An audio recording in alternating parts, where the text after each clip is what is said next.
kay Mada. O, di ba? Ngayon naririndi ka na dahil binabalik-balik ko, di ba, Taray? O,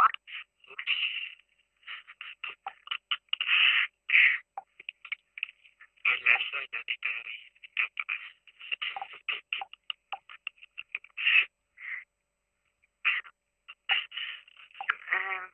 I would like to thank yung mga viewers. Hindi na kita babanatan, John, na nakakasawa ka na. Ha? Ititake ko na lang yung opportunity na to para pasalamatan yung mga viewers. Sa admin, thank you po sa time. Sa mga fans ko, sa mga haters ko, at lalo-lalo na sa iyo, Jonah. Ha?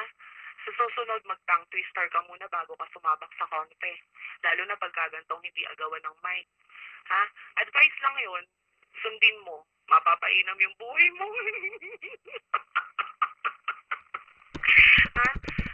Advice lang yun. So, paano mga viewers, mga listeners, last na pa ako na po to, tapos na po yung konti. Ha?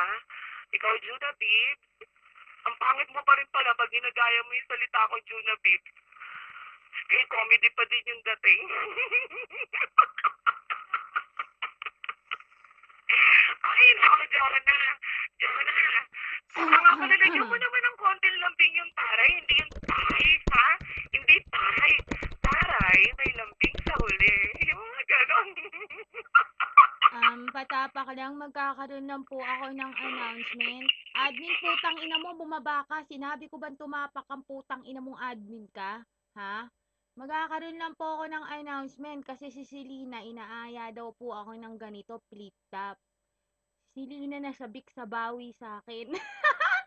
At ang partida, eto pa, ha? Eto pa. Ang sabi niya ako doon, bumanat sa kanya sa OFW 94. Sino ba si Selena? May pangalan ba sa Yahoo yan? Putang ina, sabik na sabik naman sa bawi sa akin yung buwaka ng inang yan eh. Sa sikat kong to, bihira lang akong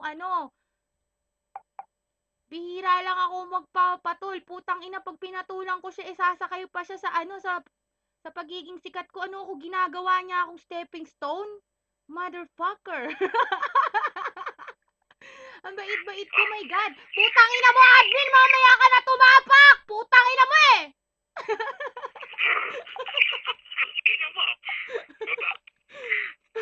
Putang inang admin to.